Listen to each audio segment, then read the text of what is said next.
Hey everyone, Mr. Happy here, back with another speculation/opinion video regarding another job that is rapidly approaching the possibility of appearing in Final Fantasy XIV, the Blue Mage. While some people are far more excited about the possibility of Red Mage since it was mentioned by name during the 2-year anniversary event back in August alongside the Samurai, I felt that I had better collected my thoughts on the Blue Mage, so I would do this video first. So, Blue Mage. It's one of the most requested jobs to make it into the array of jobs available in Final Fantasy XIV. I mean, alongside Red Mage and Samurai, I can't seriously think of one hardcore Final Fantasy fan who doesn't want to see it be added at some point. But I feel like everyone has the same question. How the hell does Blue Mage even fit into Final Fantasy XIV? To me, I don't think it's so much a matter of how it would fit, though. I mean, that's definitely a part of it, but I'm actually more afraid of how it would fit than I am curious. I mean, the biggest fear of Blue Mage is that it's a new job, it starts at level 30, you learn, quote, monster abilities, unquote, through designated job quests every few levels, and you move on to fulfill your pre-designated role. I'm more afraid of that than I am of the possibility of how they can make it fit otherwise. I mean, could they get the Blue Mage into the game like this? Sure, absolutely. It's a proven formula and it's worked for every other job. I just don't think that it would really feel like a Blue Mage if you did it that way. Yoshi P has expressed pretty similar thoughts and concerns about fitting the job specifically into an MMORPG setting. I mean, this rings true in several interviews and even Live Letter 17, which was quite some time ago, but he still mentions it there. He even at one point suggested that it could be designed for solo play, that way they don't have to get rid of any of the elements, and that it could become its own unique playstyle altogether.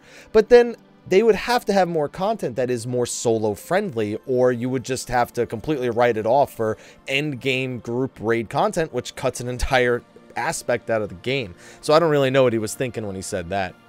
That being said, that doesn't really make too much sense in the context of an online multiplayer game to begin with. So, okay, let's assume, or let's just pretend, that we're given free reign to implement the job, you and me, right now, and still have it operate in a multiplayer setting. How would we go about doing this? So, first of all, Blue Mage learns abilities from monsters out in the world. This is a staple to the job. Now, should we give it the same system? I imagine so. This brings us to our first problem. The majority of skills that enemies use in Final Fantasy XIV are non-unique, or they're just generic AoEs that they place on the ground. I mean, do we just allow Blue Mage to use whatever skill looks flashiest for its purpose and make the collecting of skills more for glamour than actual function? That's a possibility that we could go down, but then there's so many useless skills that you could go out there and learn unless you really cared about the glamour. But glamour's the true endgame, so we may be onto something here. So let's not pretend there aren't any unique abilities. There are, of course, quite a few of them, especially among the raid bosses in the game. But most of them function in such a way that if you were to have them all on the same job, that job's role would be pretty ambiguous in that it could fulfill any of the roles available in the game. And that's something that I like about the Blue Mage. But therein also lies our second concern. Do we limit the Blue Mage to a specific role with the abilities they learn, or allow them to actually be a jack of all trades, master of none, or maybe even just a master of one at a time? Now, of course, most people who have played 11 remember that Blue Mages were not limited via their role, they were limited via a point system, with each skill requiring a certain amount of points to equip. This never limited their role, but I feel that limiting the role of the Blue Mage really does go against its design as a job. Though in Final Fantasy XIV, it's also fundamentally how the game has functioned up until this point. Perhaps if we do see skill trees in the future, which I don't know why, but every day that passes, I feel more and more like we're going to see them, although very limited versions of them in 4.0, we would see Blue Mage just be one job capable of all three roles if this was possible. Though, of course, like I said before, only one role at a time. I think that makes the most sense. I don't remember when, I think it might have been in the Samurai comment section or on one of my live streams, but someone specifically mentioned the idea to me, oh no, it was in a Mondays with Mr. Happy, that Blue Mage would thematically fit very well as a tank job. And when I first read that, before having any context, I was like, what? I mean, I remember them having some defensive abilities back in 11, and in most games they usually have one or two, but a dedicated tank? And the reason was, and it had nothing to do with the abilities they learned, it was that in most of the early Final Fantasy games, not all of them, Blue Mages were literally required to be hit by an opponent in order to learn their attacks. I mean, This is definitely an easier prospect if the Blue Mage themselves is a job designed to specifically be a tank. I just dislike the idea of limiting the Blue Mage to a single role, though making that a possible role for them to learn abilities while allowing them to branch off into other roles is definitely something that I do enjoy. But it just goes back to them being able to do all three things, but only one of them at a time.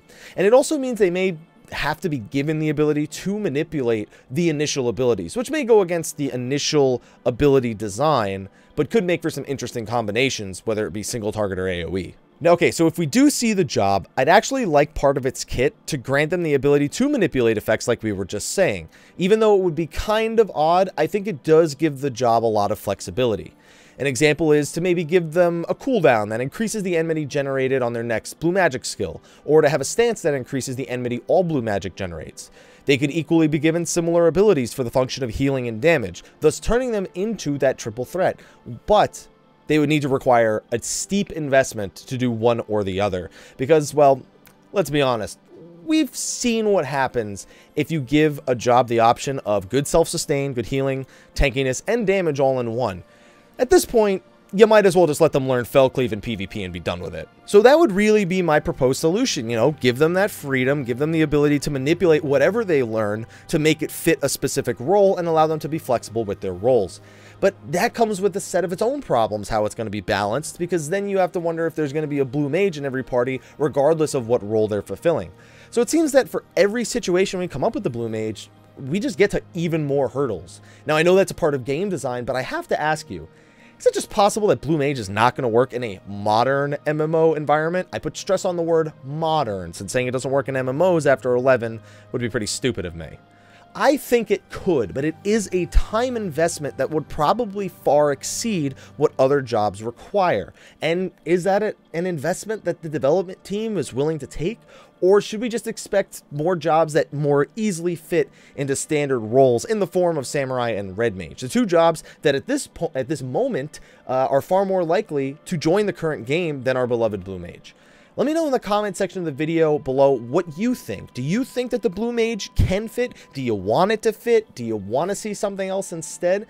And don't worry, I do have my thoughts video on the Red Mage coming up too shortly. I know that one was slightly more requested than this video. Anyway, thank you for listening to my rambling thoughts on if the Blue Mage could even fit in Final Fantasy XIV. Be sure to like, favorite, subscribe, and share, and check out the rest of the videos on my channel, whether that be my Fallout 4 gameplay, my Just Cause clips, or my other Final Fantasy XIV videos, whatever fits you. Anyway, thank you again for watching. I'll see you all in the next video, and until then, take care.